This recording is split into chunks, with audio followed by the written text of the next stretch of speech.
제 이름은 김영순, 올해 63입니다. 부산 자갈치 시장에서 35년 넘게 해산물 가게를 운영했으니 그 말이 틀린 건 아니겠죠. 새벽 3시면 일어나 싱싱한 생선과 씨름하며 평생을 보냈습니다. 그런 제게는 단 하나의 꿈이 있었습니다. 내 이름으로 된 번듯한 건물을 고향 거제도에 세우는 꿈이었죠. 그 꿈 하나로 고된 세월을 버텼습니다. 그리고 마침내 제 평생의 꿈이 현실이 되었습니다. 연한 베이지색 라임스톤으로 마감한 4층짜리 건물이었죠. 1층은 임대를 주어 노후 자금으로 쓰고 2층은 제가 살고 3층과 4층은 하나뿐인 아들 준호 내외에게 넓게 쓰라고 할 생각이었습니다. 등기부에 제 이름 석자가 찍히던 날 저는 가게 창고에 숨어 한참을 울었습니다. 제 지독했던 젊은 날과 맞바꾼 결과물이었으니까요. 특히 아들 내외가 살 3층과 4층은 가장 큰 공을 들였습니다. 착한 아들 준호와 단정하고 품이 있어 보이는 며느리 수연이가 즉 걱정 없이 편하게 살기를 바랐기 때문입니다. 젊은 사람들이 좋아할 만한 모던한 인테리어로 꾸미고 필요한 것은 아낌없이 채워 넣었습니다. 이 정도면 두 팔 벌려 좋아하겠지. 알콩달콩 사는 모습을 볼 생각에 매일이 설렘의 연속이었죠. 드디어 집이 완공되고 입주 청소까지 깨끗하게 마친 주말이었습니다. 저는 아들 내외를 불렀어요. 어머니 고생 많으셨어요. 현관에 들어서며 준호가 제 어깨를 주물러 주는데 그간의 피로가 싹 가시는 기분이었죠. 아이고 고생은 무슨. 어서 올라가 보자. 너희 집이 얼마나 예쁘게 나왔는지. 저는 신이 나서 아이들을 이끌고 3층으로 향했습니다. 3층 현관문을 열자 환한 햇살이 가득 쏟아지는 거실이 우리를 맞았습니다. 우와. 어머니 여기 정말 우리가 살아도 되는 거예요? 모델 하우스보다 더 좋은데요? 준호는 어린 아이처럼 입을 벌리고 집 안 구석구석을 둘러보며 감탄사를 연발했어요. 주방 좀 봐. 거실도 엄청 넓고. 수연아 이리 와봐. 장난 아니다. 아들이 저렇게 좋아하는 모습을 보니 제 마음도 날아갈 듯 기뻤습니다. 제 평생의 노력이 헛되지 않았구나 싶었죠. 그런데 며느리 수연의 반응은 좀 이상했습니다. 준호의 호들갑에도 그저 팔짱을 낀 채 무표정하게 집안을 훑어볼 뿐이었어요. 수연아 집 마음에 드니? 저기 주방에 내가 갖고 싶다던 식기세척기도 넣어뒀다. 제가 애써 밝은 목소리로 말을 걸었습니다. 며느리는 그제야 주방 쪽으로 시선을 돌리더군요. 아, 네. 짧은 대답과 함께 주방으로 걸어간 며느리는 싱크대와 수납장을 툭툭 만져보더니 한마디 툭 던졌습니다. 생각보다 주방이 좀 좁네요. 순간 제 마음속에서 무언가 쨍하고 금이 가는 소리가 들리는 듯 했어요. 좁다니요? 웬만한 30평대 아파트 주방보다 넓게 뺐는데 말입니다. 저는 애써 웃으며 말했습니다. 그래도 둘이 쓰기엔 충분할 거야. 저기 안방도 한번 보렴. 붙박이장도 아주 크게 잘 나왔어. 제 말에 며느리는 안방으로 건너가 붙박이장을 열어보더니 이번에는 또 다른 말을 했습니다. 문 색깔이 제가 생각했던 거랑 좀 다르네요. 요즘엔 이런 나무결은 잘 안 쓰는데. 그 말을 듣는 순간 가슴이 쿵 하고 내려앉았습니다. 며느리의 얼굴에는 고마움이나 기쁨의 기색이라고는 눈을 씻고 찾아봐도 없었어요. 마치 백화점에서 마음에 안 드는 물건을 살펴보는 손님 같은 표정이었죠. 옆에서 제 눈치를 살피던 준호가 급하게 나섰습니다. 야 수연아. 뭘 그런 걸 가지고 그래. 어머니가 얼마나 신경 써서 해주신 건데.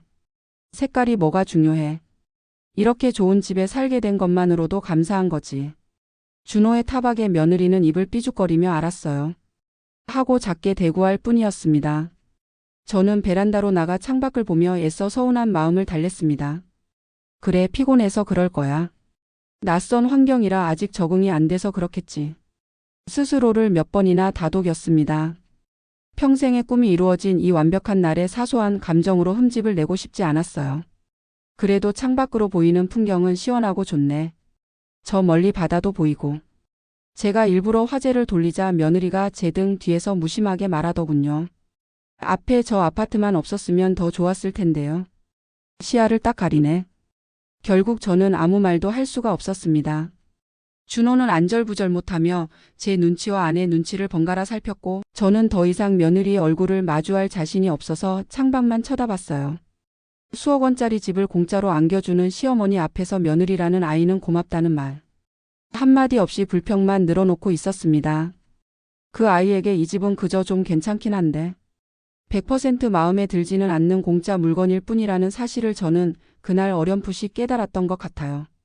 평생의 소원이 이루어진 가장 기쁜 날, 제 마음 한구석에는 차갑고 불안한 그림자가 드리우기 시작했습니다.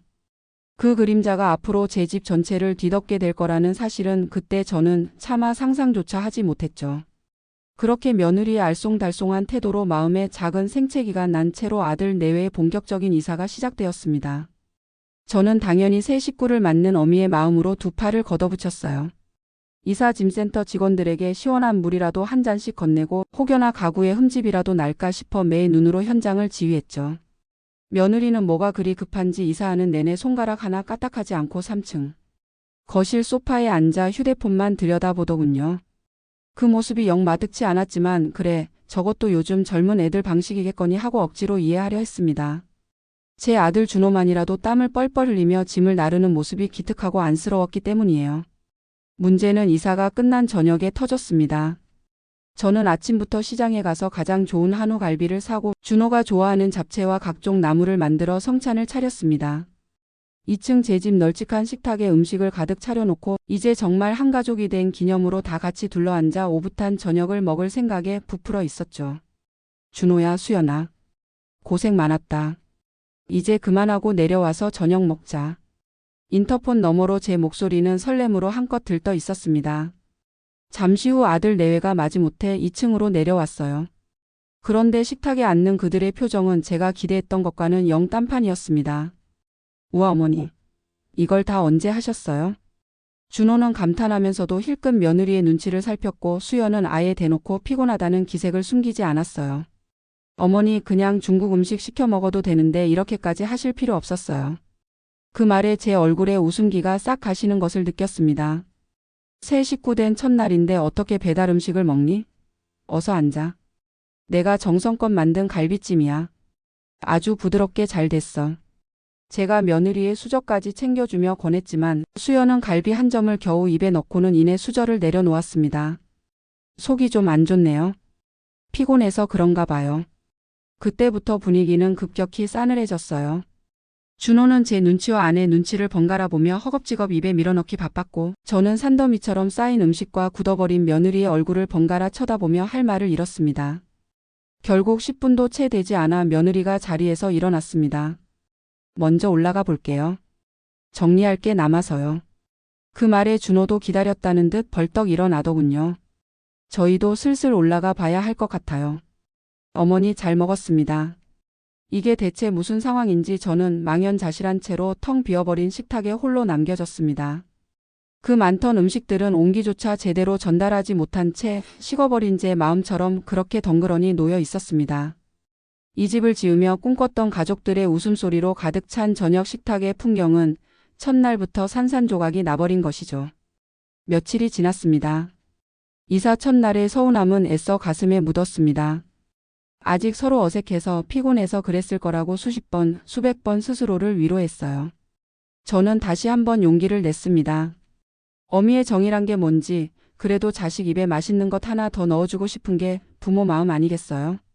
준호가 어릴 적부터 좋아했던 마른 오징어 조림과 멸치볶음, 장조림을 정성껏 만들어 반찬통에 예쁘게 담았습니다. 이번에는 부담스러워할까 싶어 부르지도 않고 저녁 무렵에 조용히 3층으로 올라가 현관문 손잡이에 걸어두었죠. 내려오면서 보겠지. 작은 쪽지에 맛있게 먹으렴이라고 써 붙여놓는 것도 잊지 않았습니다. 하지만 그 반찬 봉투는 다음날 아침에도 그리고 저녁에도 그 자리에 그대로 걸려 있었습니다. 3층에서는 아무런 인기척도 없었고 제게 고맙다는 전화나 문자 한 통 오지 않았어요. 저는 왠지 모를 불안감에 휩싸였습니다. 그리고 이틀 뒤 그 불안감은 끔찍한 현실이 되어 제 눈앞에 나타났습니다.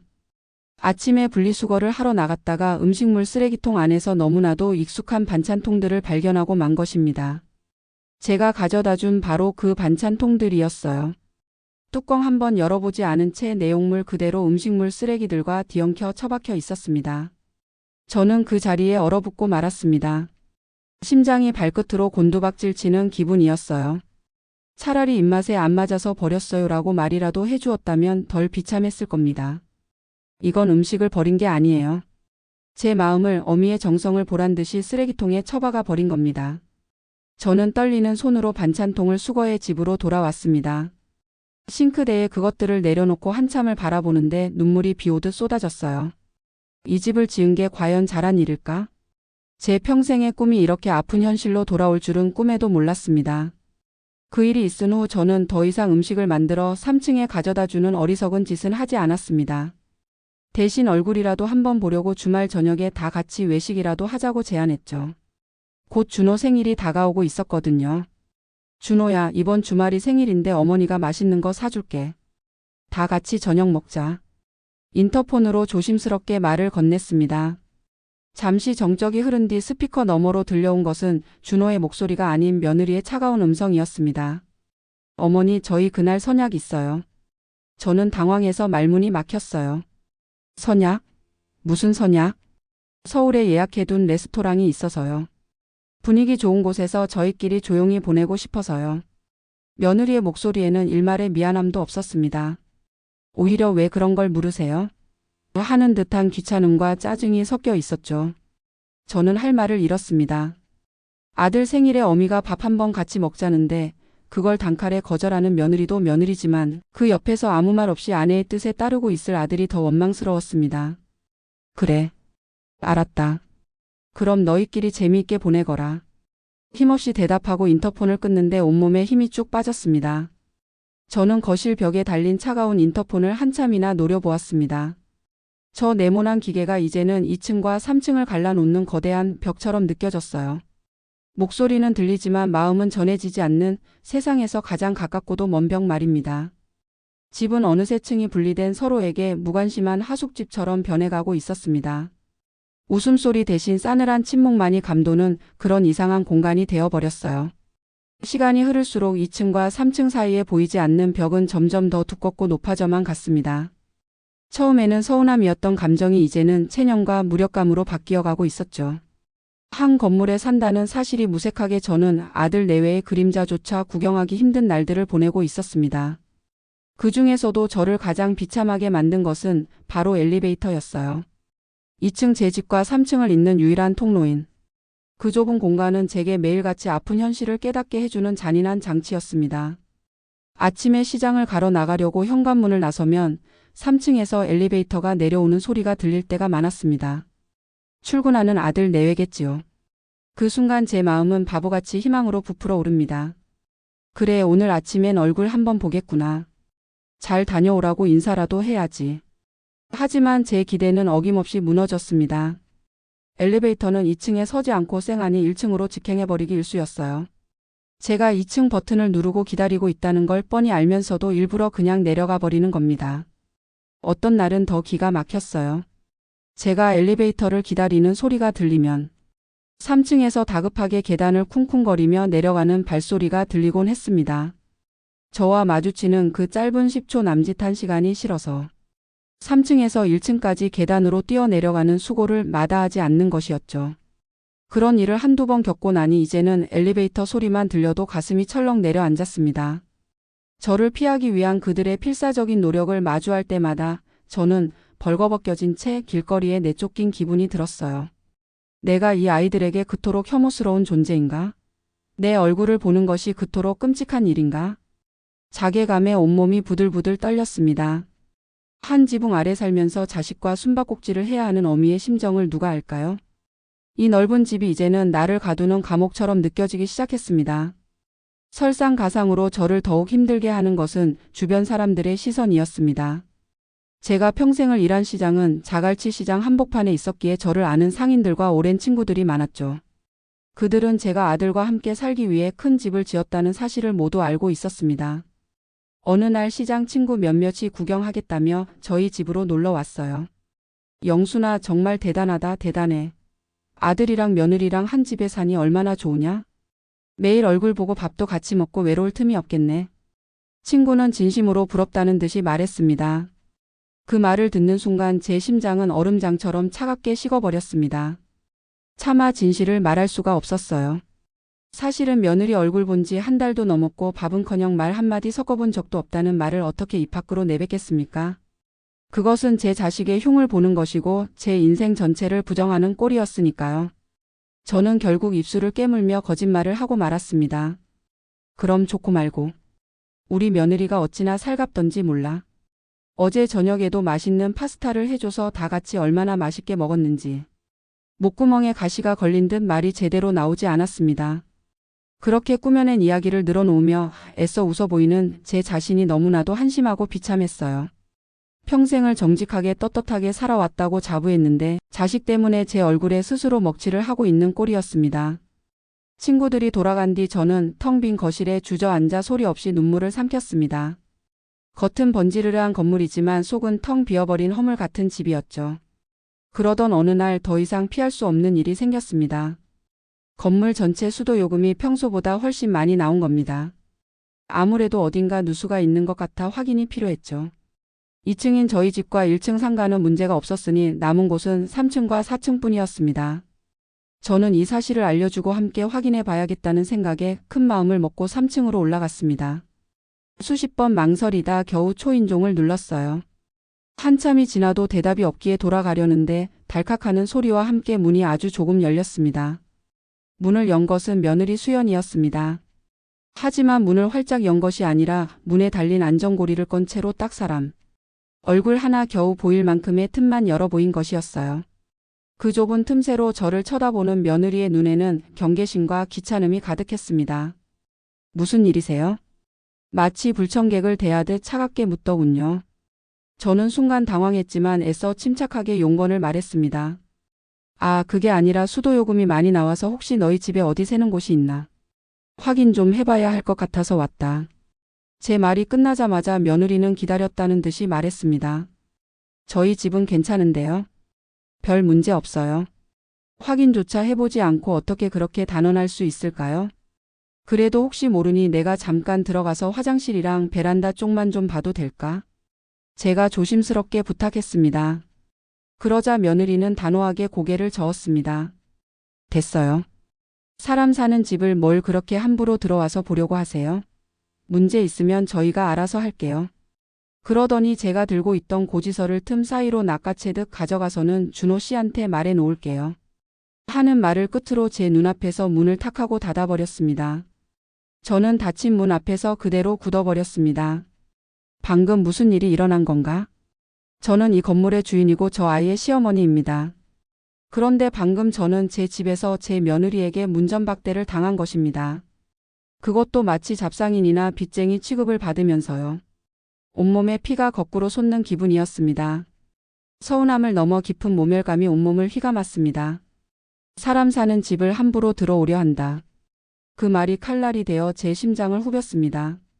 그래요, 저 아이에게 저는 이제 가족이 아니라 자신들의 영역을 침범하려는 귀찮은 외부인이었던 겁니다.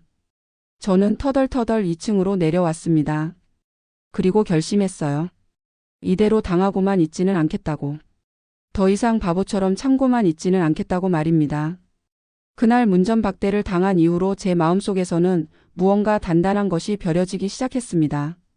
그동안 쌓여왔던 서운함과 모멸감이 이제는 차가운 분노와 어떤 결에 같은 것으로 변해가고 있었죠. 하지만 결정적인 한 방이 없이는 제가 어떤 행동을 취하기는 어려웠습니다. 그저 조용히 때를 기다리고 있었을 뿐이에요. 그러던 어느 맑은 가을날 오후 저는 2층 베란다에서 화초에 물을 주고 있었습니다. 바로 위 3층 베란다에서 아들 내외가 나누는 대화 소리가 선명하게 들려왔어요. 자기야, 우리 이번 유럽 여행 가서 파리에서 이틀? 너무 짧지 않아? 며느리의 들뜬 목소리였습니다. 그럼 런던 일정을 하루 줄이고 파리를 3박으로 늘릴까? 대신 런던에서는 명품 쇼핑할 시간을 좀 타이트하게 잡아야 해.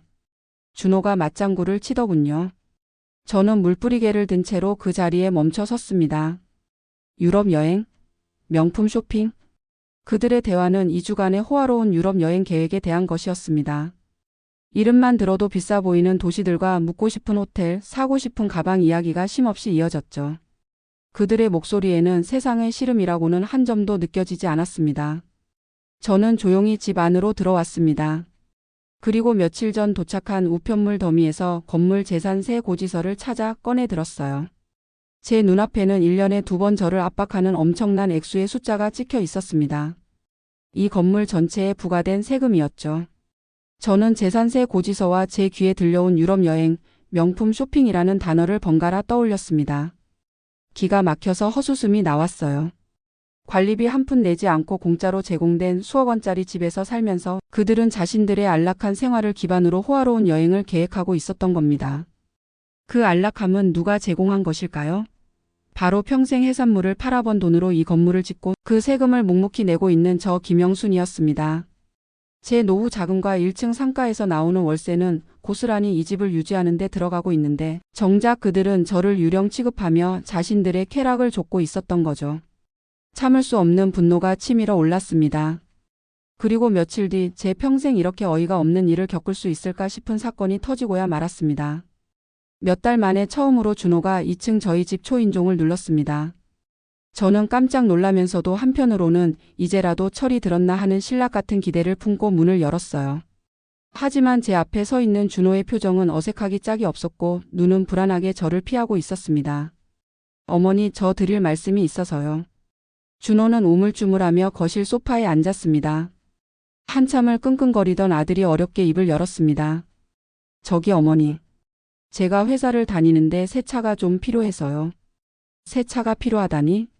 지금 있는 차도 아직 괜찮지 않니? 아니, 그게 아니라 좀 더 좋은 차가 있어야 거래처 사람들 만나기도 좋고 제 위신도 서고요. 그래서? 준호는 말을 끝맺지 못하고 제 눈치만 살폈습니다. 저는 직감했습니다. 이건 준호의 말이 아니라는 것을요. 분명 며느리 수연이 시켜서 내려온 것이 틀림없었습니다. 그래서 하고 싶은 말이 뭐니? 제가 단도직입적으로 묻자 준호는 마침내 본론을 꺼냈습니다. 독일제 세 단으로 하나 보고 있는데 어머니께서 좀 보태주실 수 있을까 해서요. 저는 제 귀를 의심했습니다.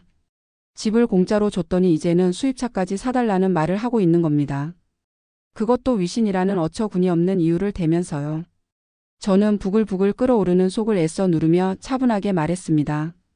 준호야, 어머니가 너희에게 이 집 3층과 4층을 내어준 건 너희가 돈 걱정 없이 서로 아끼며 잘 살라는 뜻이었지 흥청망청 쓰라고 준 게 아니야. 그리고 1층에서 나오는 월세는 이 건물 세금 내고 내 노후 생활비로 쓰기에도 빠듯하다. 나는 너희에게 차까지 사줄 능력이 없어. 제 단호한 거절에 준호의 얼굴은 금세 시뻘겋게 변했습니다. 아마 아내에게 호되게 야단맞고 내려왔겠지요. 어머니, 어떻게 그렇게 말씀하세요? 저도 어머니 아들이잖아요. 아들이 잘 돼야 어머니도 좋은 거 아니에요? 준호는 오히려 제게 따지듯 소리쳤습니다. 내가 정말 잘 되길 바란다면 내 힘으로 차를 사야지. 부모 등골 빼먹어서 좋은 차 타는 게 잘 되는 거니? 그건 한심한 짓이야. 제 말에 준호는 더 이상 대꾸하지 못하고 분을 사귀지 못한 얼굴로 자리에서 일어나 3층으로 올라가 버렸습니다. 아니나 다를까 잠시 후 3층에서 고성이 터져 나오기 시작했습니다. 그릇이 깨지는 듯한 날카로운 소리와 함께 며느리가 악을 쓰는 소리가 2층까지 선명하게 들려왔습니다. 그럴 줄 알았어. 당신 어머니는 당신밖에 모르는 이기적인 사람이라고 내가 말했지. 무능력한 인간. 그 모든 비난의 화살이 결국 제게로 향하고 있다는 것을 모를 리 없었죠. 그렇게 한바탕 폭풍이 휩쓸고 간 다음 날 아침이었습니다. 제 휴대폰이 띵하는 소리와 함께 울렸습니다. 며느리 수연에게서 온 장문의 문자 메시지였어요. 저는 불안한 마음으로 메시지를 열어보았습니다. 그리고 그 내용을 읽는 순간 제 안에 마지막 인내의 끈이 툭 하고 끊어지고 말았습니다. 어머니, 어제 준호 씨에게 하신 말씀 다 전해 들었습니다. 정말 너무나도 실망스럽습니다. 부모라면 자식이 성공 가도를 달릴 수 있도록 뒤에서 밀어주는 것이 당연한 의무 아닌가요? 차 한 대가 준호 씨의 미래에 얼마나 중요한지 어머니는 이해하려 하지 않으시네요. 저희는 이제껏 어머니를 가족이라 생각하고 존중해 드리려 노력했습니다. 하지만 어머니께서 먼저 그 관계를 저버리셨어요. 저희에게 이 집은 그저 잠만 자는 곳이 아닙니다. 어머니의 이기심 때문에 저희의 미래 계획에 차질이 생긴 이상 저희도 더는 어머니를 가족으로 어른으로 대하기 어려울 것 같습니다. 어머니께서 자초하신 일이니 앞으로의 결과도 모두 어머니께서 감당하셔야 할 겁니다. 저는 떨리는 손으로 휴대폰을 쥔 채 한참을 앉아 있었습니다. 온몸에 피가 식어버리는 기분이었어요. 이것은 단순한 불평이나 항의가 아니었습니다. 명백한 선전포고였죠. 지난 1년간 제가 받았던 서운함과 무시, 그 모든 것들이 이 문자 메시지 한 통으로 응축되어 제 심장의 비수처럼 날아와 박혔습니다. 그 순간 제 머릿속은 놀랍도록 차갑고 명료해졌습니다. 그래, 알겠다. 너희가 원하는 게 그런 것이라면 나도 더 이상 너희를 내 자식, 내 가족으로 품고 있을 이유가 없겠구나. 저는 휴대폰을 내려놓고 창밖을 보았습니다. 제 꿈의 결정체였던 이 아름다운 건물, 그 위 3층과 4층이라는 공간이 이제는 반드시 도려내야만 하는 악성 종양처럼 보이기 시작했습니다. 그날 이후 저는 달라졌습니다. 이전까지는 서운함과 배신감에 밤잠을 설치고 혹시나 하는 미련에 가슴을 쳤다면 이제는 그 모든 감정이 사라진 자리에 차가운 얼음 같은 결심만이 남았죠. 저는 더 이상 상처받지 않았습니다. 이미 죽은 관계에 미련을 두는 것은 어리석은 짓이니까요. 저는 아무 일도 없었다는 듯 행동했습니다. 아침에 일어나 1층 상가 앞을 깨끗이 쓸고 2층 제 집을 정갈하게 정돈했습니다. 3층에서 들려오는 어떤 소리에도 귀 기울이지 않았어요. 그들이 내는 생활소음은 그저 이웃집의 소음일 뿐 제 마음을 흔드는 소리가 아니었습니다. 엘리베이터에서 마주칠까 봐 조마조마했던 마음도 사라졌습니다. 오히려 마주치면 무슨 말을 해줄까, 어떤 표정을 지어 보일까 차분하게 상상해 보기도 했죠. 물론 그들은 여전히 저를 유령처럼 피했기에 그런 일은 일어나지 않았지만요. 제 안에서 그들은 이미 제 집에서 퇴거해야 할 점유자에 불과했습니다. 다만 저는 그 시기를 기다리고 있었을 뿐이에요. 평생을 시장에서 장사하며 배운 것이 있다면 그것은 바로 때를 기다릴 줄 아는 지혜였습니다. 섣불리 날뛰는 장사꾼 중에 오래가는 사람 본 적이 없거든요. 어느덧 민족의 대명절이라는 추석이 코앞으로 다가왔습니다. 이번이 마지막이다. 이번까지만 어미로서, 집안의 어른으로서 할 도리를 다하고 그래도 저 아이들이 사람 노릇을 하지 않는다면 그때는 정말로 내 인생에서 저들을 도려내는 거야. 저는 이런 비장한 각오로 명절 준비에 나섰습니다. 추석 전날 저는 마치 중요한 전투를 앞둔 장수처럼 시장으로 향했습니다. 가장 좋은 재료들을 아낌없이 사와 꼬박 하루하고도 반나절을 부엌에서 보냈습니다. 준호가 좋아하던 나물, 온 집안의 고소한 냄새를 풍기던 전, 정성으로 끓인 갈비탕과 예쁜 송편까지. 제 마지막 희망과 정성을 그릇마다 가득 담아냈습니다. 모든 음식을 마치고 나니 동이 트기 시작하는 새벽이었습니다. 그리고 운명의 추석날 아침이 밝았습니다. 저는 피곤한 몸을 이끌고 일어나 정갈하게 차례상을 차렸습니다. 지방을 써붙이고 향까지 피운 뒤 저는 거실 소파에 단정하게 앉아 3층에서 아들 내외가 내려오기만을 기다렸습니다. 하지만 째깍거리는 시계 소리만이 제 초조함을 대변할 뿐 현관문은 고요했고 계단에서는 아무런 소리도 들려오지 않았습니다. 그 무거운 침묵이 제 마지막 희망을 칼날처럼 베어내고 있었습니다. 오전 9시가 넘어가고 있었습니다. 더 이상은 기다릴 수가 없었어요. 차례를 지내기에는 너무 늦은 시간이 되어가고 있었죠. 저는 결국 휴대폰을 들어 준호에게 전화를 걸었습니다. 길고 긴 신호음이 제 심장을 쿵쾅거리게 만들었습니다. 제발 받지 마라 하는 마음과 제발 받아라 하는 마음이 속에서 미친 듯이 싸웠습니다. 한참 만에 준호가 전화를 받았습니다. 잔뜩 잠겨 갈라진 목소리가 마치 큰 죄라도 지은 사람처럼 속삭이듯 흘러나왔습니다. 어머니, 추석 잘 보내세요. 저는 끓어오르는 화를 누르고 최대한 침착하게 말했습니다. 준호야, 지금 시간이 몇 시인데? 차례상 다 차려놓고 너희 기다리고 있다. 무슨 일이니? 왜 안 내려와? 제 질문에 준호는 한참을 머뭇거렸습니다. 수화기 너머로 무언가 눈치를 살피는 듯한 기색이 역력했죠. 이윽고 그는 준비된 거짓말을 토해내기 시작했습니다. 아, 어머니 정말 죄송해요.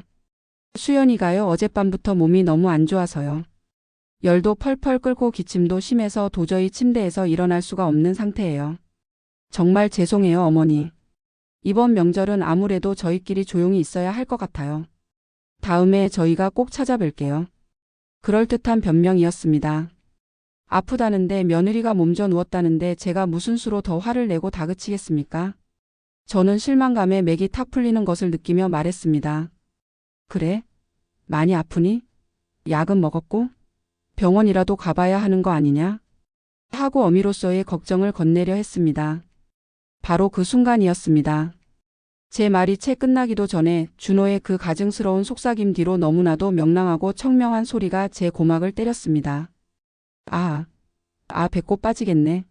저 연예인 진짜 웃기다. 여보, 이것 좀 봐봐. 완전 바보야. 며느리 수연의 목소리였습니다. 감기 몸살로 알아누웠다는 사람의 목소리라고는 도저히 상상할 수 없는 너무나도 맑고 우렁찬 웃음소리였어요.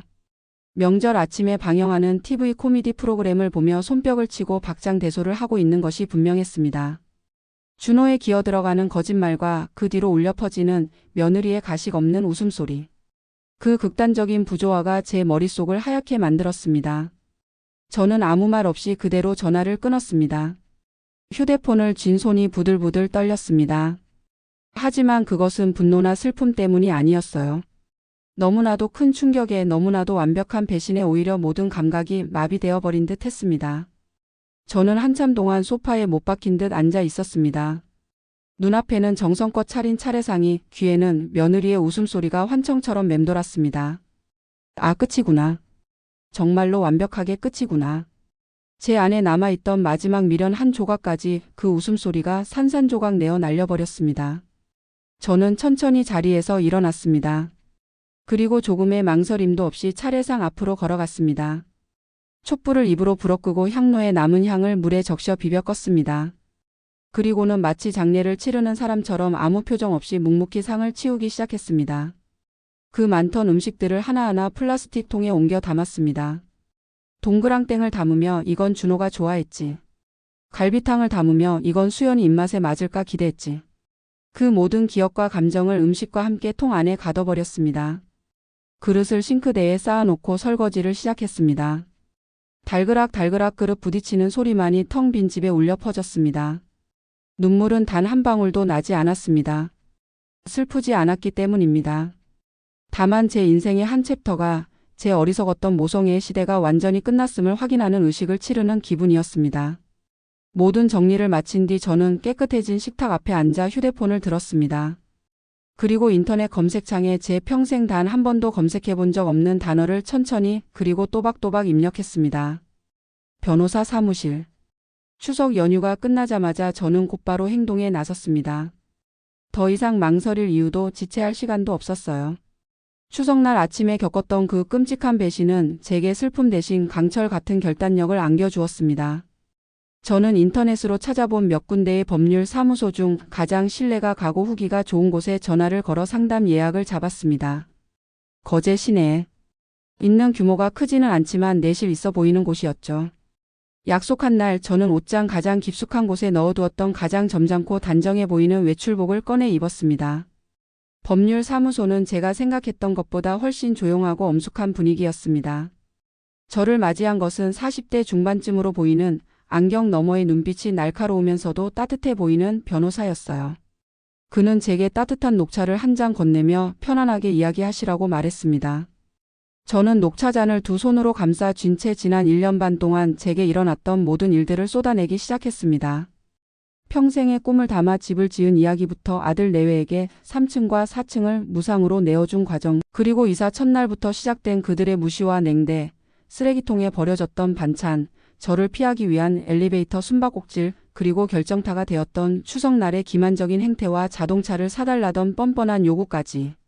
저는 감정을 최대한 배제하고 마치 남의 이야기를 하듯 있었던 사실만을 덤덤하게 나열했습니다. 하지만 제 이야기가 길어질수록 제 손에 든 차 잔이 미세하게 떨리는 것은 어쩔 수가 없었죠. 변호사는 제 이야기를 단 한 번도 끊지 않고 진지한 표정으로 경청하며 꼼꼼하게 메모를 했습니다. 제 기나긴 이야기가 모두 끝났을 때 변호사는 잠시 생각에 잠기더니 입을 열었습니다. 어머님, 그동안 마음고생이 정말 심하셨겠습니다. 법률적인 부분부터 명확하게 정리해 드릴게요. 일단 아드님 내외는 어머님과 임대차 계약서를 작성한 임차인이 아닙니다. 따라서 임대차 보호법의 적용을 받지는 않아요.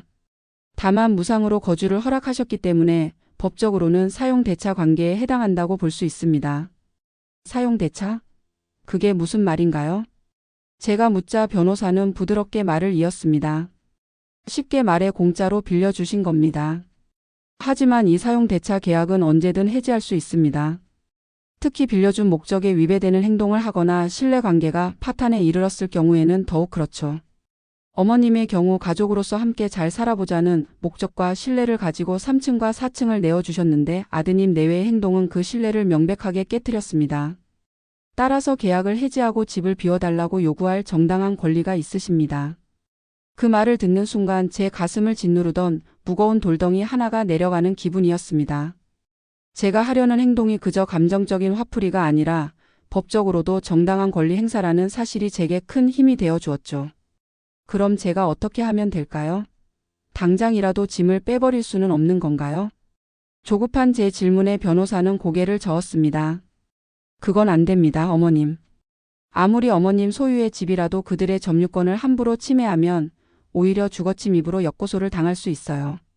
반드시 합법적인 절차를 따라야 합니다. 그는 제게 앞으로의 절차를 단계별로 설명해 주었습니다. 첫 번째 단계는 계약 해지의 의사를 명확하게 전달하고 퇴거를 요청하는 내용 증명을 발송하는 것이었습니다. 내용 증명은 법적인 강제성은 없지만 나는 분명히 내 의사를 전달했다는 것을 우체국을 통해 공식적으로 증명하는 효력을 가집니다. 상대방에게 심리적인 압박을 줄 수도 있고요. 만약 그들이 내용 증명을 받고도 집을 비우지 않는다면 다음 단계로 건물명도 소송을 진행해야 합니다. 변호사의 명료한 설명은 혼란스러웠던 제 머릿속을 환하게 밝혀주는 등대와도 같았습니다. 저는 그 자리에서 변호사에게 모든 절차를 위임하기로 결정했습니다. 상담실을 나올 때 제 발걸음은 들어갈 때와는 비교할 수 없을 만큼 가볍고 단단했습니다. 집으로 돌아온 저는 변호사의 조언에 따라 내용 증명에 들어갈 초안을 직접 작성하기 시작했습니다. 처음에는 그동안 쌓였던 분노와 서러움이 북받쳐 올라 감정적인 단어들만 떠올랐습니다. 배은망덕한 놈들, 너희가 인간이냐 같은 말들이 머릿속을 맴돌았죠. 하지만 저는 이내 마음을 가다듬었습니다. 이것은 감정적인 편지가 아니라 법적 효력을 염두에 둔 공식적인 문서여야 했습니다. 최대한 건조하고 객관적인 사실만을 담담하게 적어 내려가야 했어요. 저는 몇 번을 쓰고 지우기를 반복하며 문장을 다듬고 또 다듬었습니다. 수신인 김준호, 이수연. 발신인 김영순. 제목 부동산 무상 사용 대차 계약 해지 및 건물 명도 요청권. 본인은 상기 주소지 건물의 소유주로서 귀하들에게 해당 부동산 3층 및 4층 전체를 무상으로 거주하도록 허락한 바 있습니다. 이는 법률적으로 사용 대차 계약에 해당하며 계약은 임대료를 받지 않는 대신 가족이라는 특수관계에 기반한 상호 존중과 신뢰를 전제로 성립된 것이었습니다.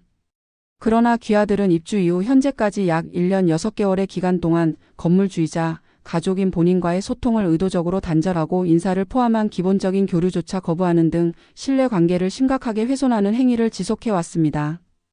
또한 조상에 대한 예를 갖추는 명절 차례에 불참하고 이에 대해 거짓으로 변명하는 등 가족으로서의 최소한의 도리마저 저버렸습니다. 상기 사유들로 인해 본인은 귀하들과의 신뢰관계가 회복 불가능한 수준으로 파탄에 이르렀다고 판단하며 이에 민법 제613조 제2항에 의거하여 본 사용대차 계약의 해지를 공식적으로 통고하는 바입니다. 본 내용 증명을 수령한 날로부터 30일 이내에 해당 부동산을 원상복구하여 본인에게 명도하여 주시기 바랍니다. 만약 이 기한 내에 부동산을 명도하지 않을 시 부득이하게 점유의 정금지가 처분 신청 및 건물명 도청구 소송 등 법적 조치를 취할 것이며 그로 인해 발생하는 모든 소송 비용 및 손해배상금은 귀하들이 부담하게 될 것임을 엄중히 고지합니다. 모든 내용을 다 적고 나니 제 마음은 놀랍도록 평온했습니다. 거기에는 단 한 톨의 감정도 미련도 섞여 있지 않았습니다. 오직 차가운 사실과 논리 그리고 단호한 의지만이 담겨 있었죠. 다음 날 아침 저는 이른 시간에 우체국으로 향했습니다. 내용 증명 우편 창구에 서류를 제출하고 똑같은 내용의 문서 3통에 우체국 직인이 찍히는 것을 지켜보았습니다. 한 통은 아들 내외에게, 한 통은 우체국에, 그리고 나머지 한 통은 제게 돌아왔습니다. 묵직한 영수증과 함께 돌려받은 내용 증명서는 마치 승리를 약속하는 증표처럼 느껴졌습니다. 하지만 저는 여기서 멈추지 않았습니다. 그들이 우편물을 일부러 받지 않거나 못 받은 척 딴소리를 할 가능성을 배제할 수 없었죠. 저는 우체국에서 돌아오는 길에 철물점에 들러 가장 강력한 공업용 박스테이프를 한 롤 샀습니다. 집으로 돌아와 내용 증명서 한 부를 깨끗하게 복사했습니다. 그리고 조용히 3층으로 올라갔습니다. 심장은 조금도 떨리지 않았어요. 저는 현관문 앞에 서서 복사한 내용 증명서를 그들의 눈높이에 정확히 맞춰 붙였습니다. 그리고 가지고 온 박스테이프를 소리가 나도록 길게 뜯어 그 위를 가로 세로로 빈틈없이 봉인해 버렸습니다. 마치 부적을 붙이듯 저의 단호한 의지를 그들의 문에 각인시키는 행위였습니다. 떼어내려면 종이가 찢어지지 않고는 불가능할 정도로 아주 단단하게요. 모든 일을 마친 저는 뒤도 돌아보지 않고 2층으로 내려왔습니다. 계단을 내려오는 내내 제 등 뒤에서 느껴지는 3층의 침묵은 이전과는 전혀 다른 의미를 지니고 있었습니다. 그것은 더 이상 저를 외롭게 하던 냉대의 침묵이 아니었어요. 곧 터져 나올 거대한 폭풍의 눈, 그 중심에 있는 팽팽한 긴장감의 침묵이었습니다. 저는 제 집 거실 소파에 앉아 조용히 눈을 감았습니다. 그래, 올 테면 와봐라. 이제 피하지 않고 정면으로 상대해주마. 폭풍을 기다리는 제 마음은 그 어느 때보다도 평온했습니다. 폭풍은 제가 예상했던 것보다 훨씬 더 빠르고 거칠게 들이닥쳤습니다. 그날 저녁 아들 내외가 퇴근하고 돌아왔을 시간이 막 지났을 무렵이었어요. 저는 2층 거실에서 조용히 텔레비전 뉴스를 보고 있었습니다. 바로 그때였습니다. 3층에서 쿵 하는 무언가 세게 부딪히는 소리가 들리는가 싶더니 곧이어 현관문이 부서져라 열리는 소리가 났습니다. 그리고 제 예상을 한치도 벗어나지 않고 지축을 울리는 듯한 분노의 발소리가 계단을 타고 2층으로 돌진해 왔습니다. 쾅, 쾅, 쾅. 저는 텔레비전 리모컨으로 조용히 소리를 줄이고 자리에서 일어나 현관으로 향했습니다. 심호흡 한번 하고 문을 열었습니다. 문 앞에는 예상했던 대로 지옥의 악귀와도 같은 얼굴을 한 준호가 서 있었습니다. 그의 한 손에는 문에서 떼어낸 너덜너덜한 내용 증명서가 들려 있었고 얼굴은 피가 거꾸로 솟았는지 새빨갛게 달아올라 있었습니다. 어머니, 이게 지금 뭐 하는 짓이에요? 제정신이세요? 어떻게 아들한테 이런 걸 보낼 수가 있어요? 그는 이성을 잃고 제게 고래고래 소리를 질렀습니다. 그의 뒤로는 분노로 얼굴이 하얗게 질린 며느리 수연이 서 있었습니다. 그녀의 눈에서는 저를 향한 경멸과 증오가 활활 타오르고 있었죠. 그들은 대답을 기다릴 새도 없이 제 집 안으로 성큼 들어왔습니다. 그리고 거실 한가운데 서서 저를 가운데 두고 협공을 펼치기 시작했습니다. 며느리가 먼저 포문을 열었습니다. 그녀의 목소리는 날카로운 비명에 가까웠습니다. 어머니, 정말 너무하시는 거 아니에요? 저희가 이 집에 들어와서 어머니 외롭지 않게 같이 살아드린 게 몇 년인데 이제 와서 길바닥으로 내쫓으시겠다고요? 이 집이 어머니 혼자 집이에요. 여기 저희 살려고 지으신 거잖아요. 저희도 권리가 있다고요. 저는 그 말을 듣고 어이가 없어 헛웃음이 나왔습니다. 살아드렸다니? 권리가 있다니? 지난 1년 반 동안 저를 투명인간 취급했던 사람 입에서 나올 말은 아니었죠. 저는 소파에 기댄 채 팔짱을 끼고 그들의 광란을 조용히 지켜보았습니다. 제가 아무런 반응을 보이지 않자 준호가 더 격앙된 목소리로 따지고 들었습니다. 어머니가 어떻게 저희한테 이러실 수 있어요? 제가 뭘 그렇게 잘못했는데요? 차 한 대 안 사주신 걸로 삐쳐서? 명절 때 한 번 못 내려왔다고 그걸로 아들을 내쫓는 부모가 세상에 어디 있어요? 사람들이 알면 다 어머니가 미쳤다고 손가락질할 거예요. 준호의 입에서 나온 손가락질이라는 단어에 저는 더 이상 참고 있을 수가 없었습니다. 저는 천천히 고개를 들어 두 사람의 얼굴을 번갈아 쳐다보았습니다. 그리고 제 평생 가장 차갑고 냉정한 목소리로 입을 열었습니다. 제 목소리는 그들의 고함보다 훨씬 낮고 조용했지만 거실의 공기를 얼어붙게 만들기에는 충분했습니다. 손가락질? 그래, 어디 한번 해보렴. 내가 너희에게 한 짓을 온 동네 방방곡곡 떠들고 다녀봐. 평생 해산물 팔아번 돈으로 집 지어 아들 내외 공짜로 살게 해줬더니 1년 반 내내 얼굴 한 번 안 비추고 어미가 해준 반찬은 쓰레기통에 처박고 마주치기 싫어서 계단으로 도망 다니고 아프다고 거짓말하고 차례도 안 지내고 집 사줬더니 이제는 수입차까지 사달라고 조르다가 거절당하니까 부모의 의무를 운운하며 협박 문자를 보낸 아들 이야기가 더 손가락질을 받을까? 아니면 그런 자식들을 더는 못 참겠다며 내 집에서 내보내려는 늙은 어미 이야기가 더 손가락질을 받을까? 어디 한번 해보자고. 저는 숨도 쉬지 않고 말을 이었습니다. 이번에는 며느리를 똑바로 쳐다보며 말했죠. 그리고 수연이 너 아까 같이 살아드렸다고 했니? 참으로 가소로운 말이구나.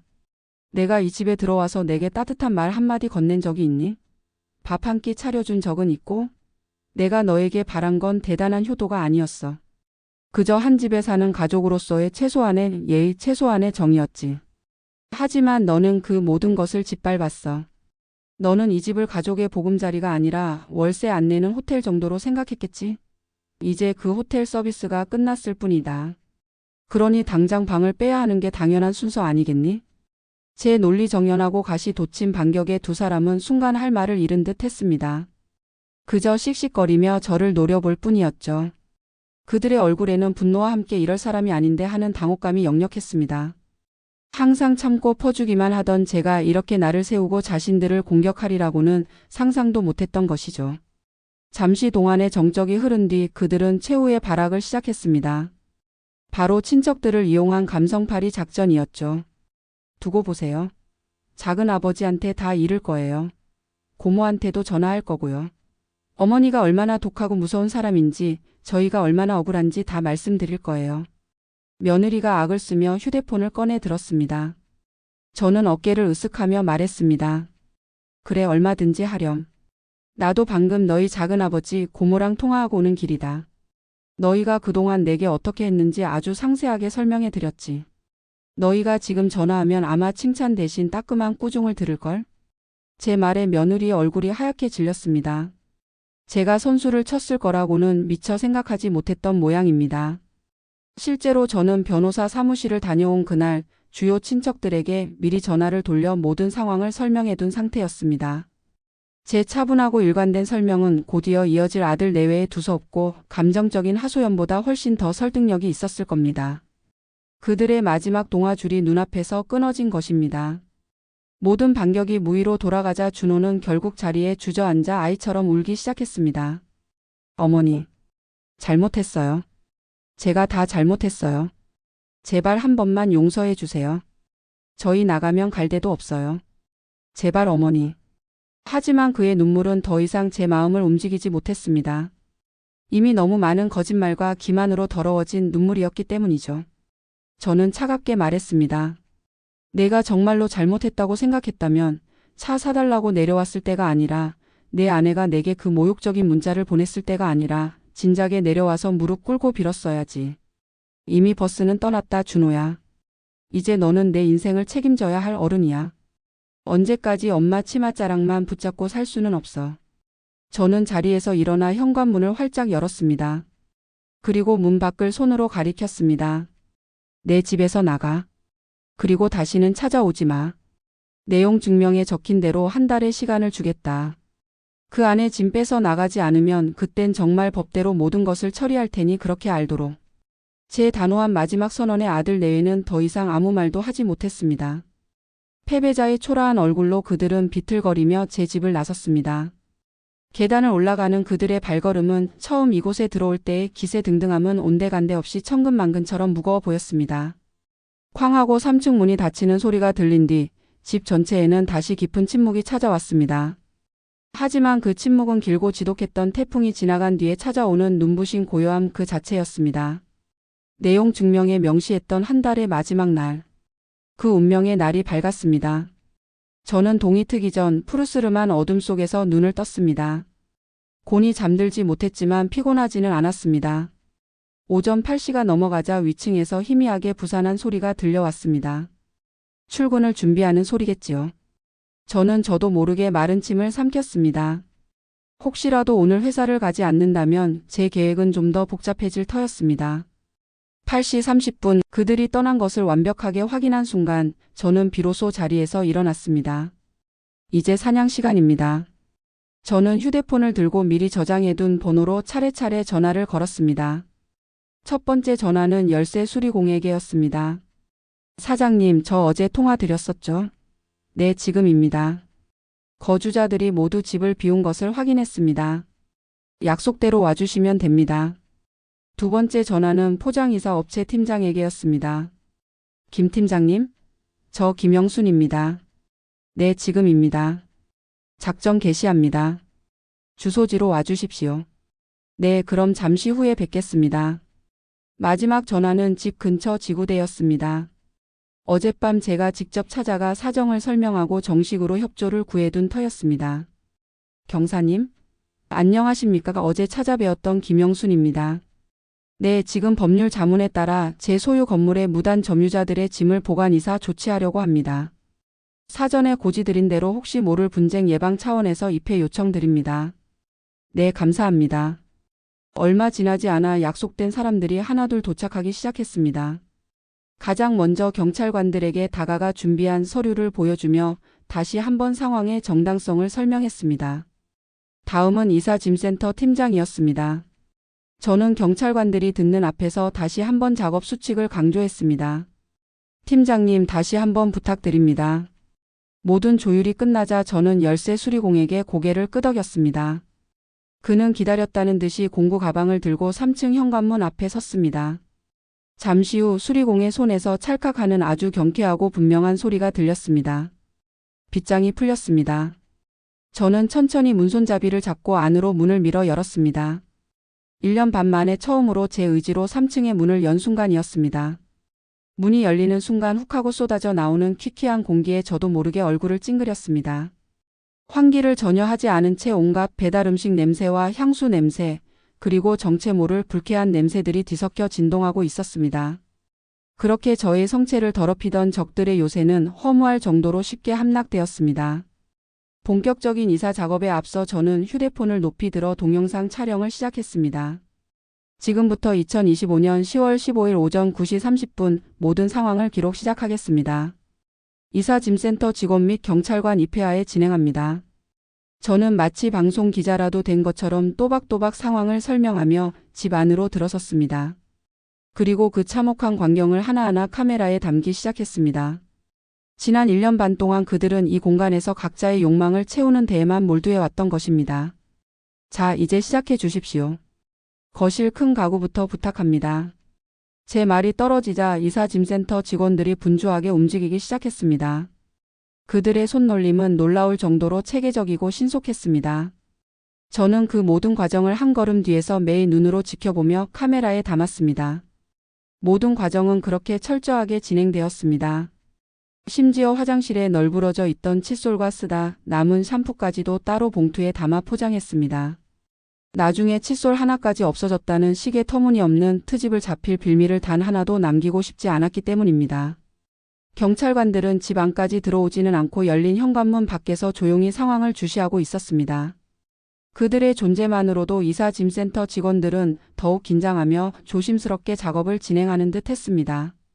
작업이 시작된 지 4시간이 흘렀을까. 마침내 마지막 박스가 테이프로 봉인되었습니다. 언제 그 난장판이었냐는 듯 3층과 4층은 완벽하게 텅 비어버렸습니다. 직원들은 자신들이 가져온 커다란 빗자루로 바닥에 큰 먼지들을 한번 쓸어낸 뒤에야 팀장에게 작업 완료 보고를 했습니다. 저는 약속했던 수고비에 훌륭하게 임무를 완수한 것에 대한 감사의 의미로 두둑한 팁을 얹어 팀장의 손에 쥐어주었습니다. 팀장은 연신 허리를 숙이며 고마움을 표했고 이사짐 트럭은 그들 부부의 1년 반치 살림살이를 싣고 그들의 새로운 보금자리가 될 컨테이너 창고를 향해 천천히 출발했습니다. 트럭이 골목을 완전히 빠져나간 뒤 저는 저를 지켜주었던 경찰관들에게 다가가 깊이 고개를 숙였습니다. 정말 감사했습니다. 두 분이 지켜봐 주신 덕분에 아무런 소란 없이 모든 일을 잘 마칠 수 있었습니다. 경찰관들은 가볍게 경례를 하며 대답했습니다. 별 말씀을요. 법에 따라 정당한 권리를 행사하신 것뿐입니다. 그럼 저희는 이만 복귀하겠습니다. 순찰차가 떠나고 열쇠 수리공 역시 새로운 도어록 설치를 완벽하게 마친 뒤 마지막 점검을 한 후 떠났습니다. 그가 떠난 뒤 복도에는 다시 저 혼자만 남았습니다. 저는 새로 달린 차갑고 매끈한 디지털 도어록을 가만히 쓰다듬어 보았습니다. 그리고 준호의 생년월일도 아닌, 제 생년월일도 아닌, 이 집을 완공했던 날짜와 제 이름의 이니셜을 조합한 오직 저만이 알 수 있는 새로운 비밀번호를 또박또박 눌렀습니다. 띠리릭 환영합니다. 경쾌한 기계음과 함께 3층은 비로소 온전한 저의 공간으로 다시 태어났습니다. 저는 텅 빈 3층 집 안으로 다시 들어가 가장 큰 창문 앞에 섰습니다. 1년 전 며느리가 앞에 아파트가 시야를 가린다며 불평했던 바로 그 창문이었습니다. 창밖으로는 똑같은 아파트와 똑같은 골목 풍경이 펼쳐져 있었습니다. 하지만 이상하게도 오늘 제 눈에 비친 그 풍경은 전혀 답답하게 느껴지지 않았습니다. 오히려 탁 트인 해방감과 함께 제 발 아래 놓인 저의 왕국을 내려다보는 정복자의 시선으로 세상을 바라보게 되었습니다. 시원한 가을 바람이 제 뺨을 스치고 지나갔습니다. 길고 길었던 전쟁은 마침내 저의 완벽한 승리로 끝이 났습니다. 그들의 모든 흔적이 트럭에 실려 떠나가고 3층과 4층의 완벽한 물리적 평화가 찾아온 그날 밤, 저는 아주 오랜만에 깊은 잠을 잤습니다. 악몽도 뒤척임도 없는 그야말로 아기처럼 평온한 잠이었죠. 지난 1년 반 동안 저를 짓눌렀던 불안과 분노의 무게가 사라진 몸은 깃털처럼 가볍게 느껴졌습니다.